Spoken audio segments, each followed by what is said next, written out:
Okey, Assalamualaikum warahmatullahi wabarakatuh. Seperti yang saya janjikan, ini sangat basic apabila anda bercadang untuk sekejap tak pakai mic. So kadang-kadang terlupa nak pakai mic. So macam mana saya nak bercakap Okey, letak kat sini dulu. Okey.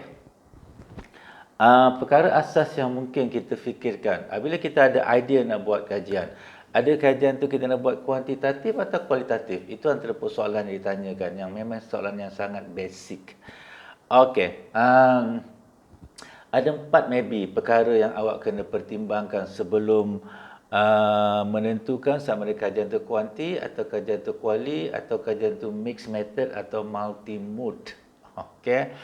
Okey, pertama dari segi adakah soalan awak tu menjawab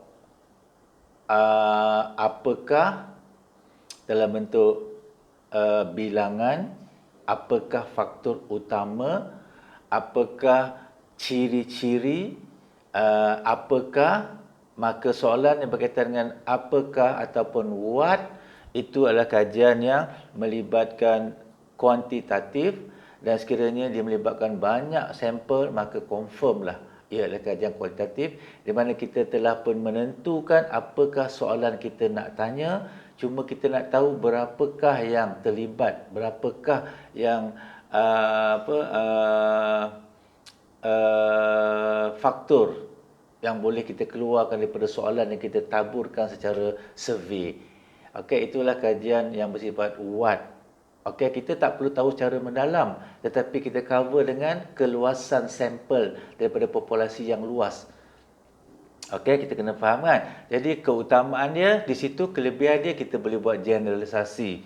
Okey, tetapi walaupun di peringkat surface, kita boleh buat generalisasi kepada populasi yang besar dengan bertanya soalan what. Contohkan apakah faktor yang dominan, apakah faktor utama.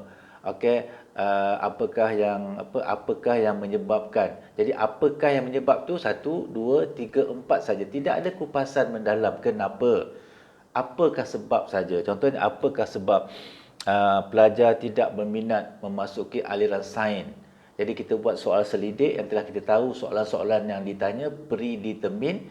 Maka daripada 30 soalan itu kita dapati 5 faktor utama. Apakah yang menyebabkan pelajar lari daripada bidang sains pada bidang bukan sains.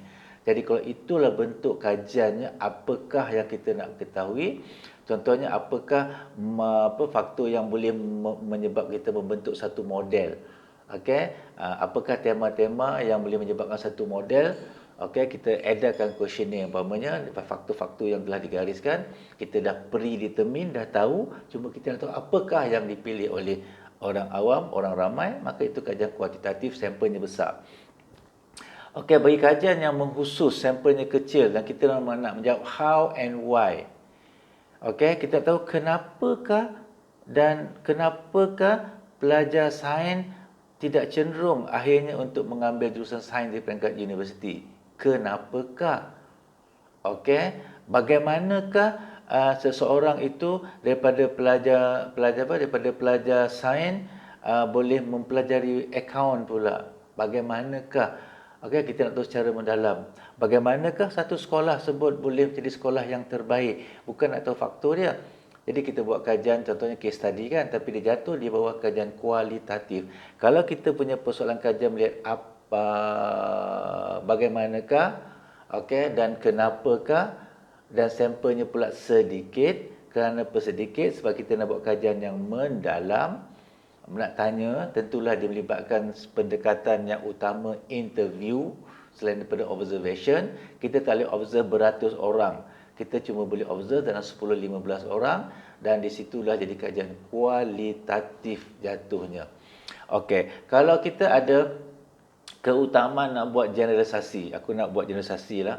Awak terfikir nak buat generalisasi. Okey, jadi soalan yang berkaitan dengan generalisasi, keutamanya kajian kuantitatif, pastikan sampel boleh diambil secara random. Bila anda boleh mengambil sampel secara random yang boleh mewakili populasi, maka kajian sebut kajian yang cenderung untuk ataupun memang kajian kuantitatif lah nature-nya. Jadi sekarang ni awak nak buat kajian pasal apa? Saya nak tengok bagaimanakah murid-murid prasekolah associate dengan kelainan gender, lelaki dengan perempuan. Saya nak buat observation. Okey, buat pemerhatian dan nak tanya anak-anak itu, nak buat pemerhatian. Okey, nak videokan dia. Maka ketika itu kita tidak boleh buat sampel yang besar. Kita buat sampel yang kecil, maybe kita buat kajian let's say fenomenology. Okey. Jadi kita putuskan stepnya kemudian lah. Tapi kita tahu approach dulu. Oh, saya nak tengok apakah faktor yang menyebabkan murid cenderung untuk mengambil aliran bukan sains. Dan dalam yang masa yang sama saya nak mengkaji juga kenapa itu berlaku. Okey, jadi kita ada kajian kuanti, kita ada kajian kuali, maka kita combine di mixed method. Tetapi kajian kuali tetap kita mengambil sampel yang sedikit ataupun purposive sampling.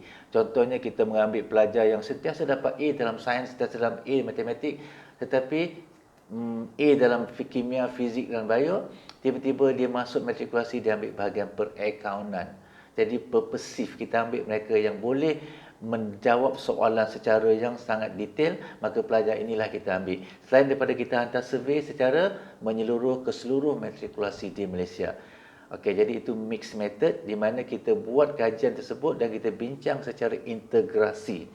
Tetapi kalau kita nak tengok faktor, umpamanya kenapa pelajar itu beralih kepada aliran bukan sains. Okey, kita ada 5 faktor contohnya. Kemudian kita pun nak interview beberapa orang pelajar dan kita bincang secara berasingan. Tidak ada kombinasi perbincangan itu namanya multi-modes research. Okey. Okey, jadi kalau sampel kecil utamakan kajian kualitatif. Kalau sampel besar utamakan kajian kuantitatif. Kalau kita nak pentingkan generalisasi, okey, kita utamakan kajian kuantitatif. Kita boleh buat juga generalisasi dalam kajian kualitatif ya. Seperti yang dalam video saya sebelum ini. Tetapi kalau kita betul-betul nak buat seluruh negara, keutamaannya kepada kajian kuantitatif. Jatuhlah pula benda ni kan. Okey, kemudian kalau kita menjawab soalan how and why, kita utamakan kajian kualitatif. Kalau what saja, kita utamakan kajian kuantitatif. Kalau kita nak tahu jawapan secara mendalam, maka kajian kualitatif, sampel yang sedikit, purposive sampling. Okey, kita dah tahu orang yang boleh menjawab soalan itu dengan baik. Dan kalau kita nak tanya secara umum saja, maka kita buat kajian kuantitatif. Kalau kita dah ada teori yang mantap, okey, kita nak uji teori tersebut. Contohnya teori itu menyatakan ada 5 faktor terhadap satu benda. Jadi kita ambil teori itu, kita buat research, kita buat kaji selidik, kita dah ada teori, predetermined teori, kita dah ada teori. Jadi kita nak buat confirmation saya teori tersebut, kita boleh taburkan kuesioner kajian kuantitatif. Kalau kita tidak ada teori, sebab fenomena itu kita tak tahu, sebab fenomena itu sangat unik. Dan orang yang terlibat dengan fenomena itu tidak banyak, tetapi dia unik. Kerana dia boleh memberikan suatu membuka fikiran kita kepada kenapa itu berlaku. Contohnya kita boleh kaji, kenapa Albert Liu macam tu. Okey, seorang saja kita kaji, kita buat study case. Tapi kita tanya dia secara mendalam, interview dia, kita observe dia, kita ikut dia ke sana kemari untuk beberapa ketika. Dan secara mendalam itu kajian kualitatif. Jadi itu saja yang sempat saya bersama dengan anda. Allahu Akbar. Okey, mudah-mudahan dia memberikan anda idea ya. Kalau anda kabur, tak jelas, buat pembacaan sedikit. Tapi itu pembahagian secara umum. Supaya anda tahu, kenapa nak buat kajian kuali ni? Kenapa kajian kuanti? Ditanya dalam interview kan. Saya nak buat kajian kuanti sebab saya dah ada teori, saya nak buat generalisasi dan sampel saya dalam satu populasi yang besar. Okey, kenapa nak buat kajian kuali? Tadi kuanti kadang confuse tau. Kajian kuanti, kenapa nak buat kajian kuanti? Pertama sebab sampel saya besar, saya dah ada teori dan saya telah pun akan bina kuesioner dan saya akan edarkan seluruh negara, mengambil sampel secara random, maka saya akan buat generalisasi untuk mengetahui faktor-faktor dan menjawab soalan what. Kenapa buat kajian kuali? Saya buat kajian kuali sebab sampel tak banyak dan dia unik dan saya boleh dapatkan purpose sampling. Saya nak tahu secara lebih mendalam. Okey, dan saya nak jawab how and why. Maka saya akan buat kajian kualitatif. Itu saja adik-adik semua. Saya sayang semua. Manja-manja semua. Jangan manja sangatlah. Saya tulis panjang-panjang, awak tak nak baca. Saya buat video, awak tak nak dengar. Tengok tajuk je, awak tukar tempat lain. Tengok pula benda-benda lain kan. Jadi penat tau. Okey, so tak ada masalah. Video saya dalam 7-8 minit saja. So, itu saja adik-adik. Saya sayang semua. Assalamualaikum. I love you. Bye-bye. Muah.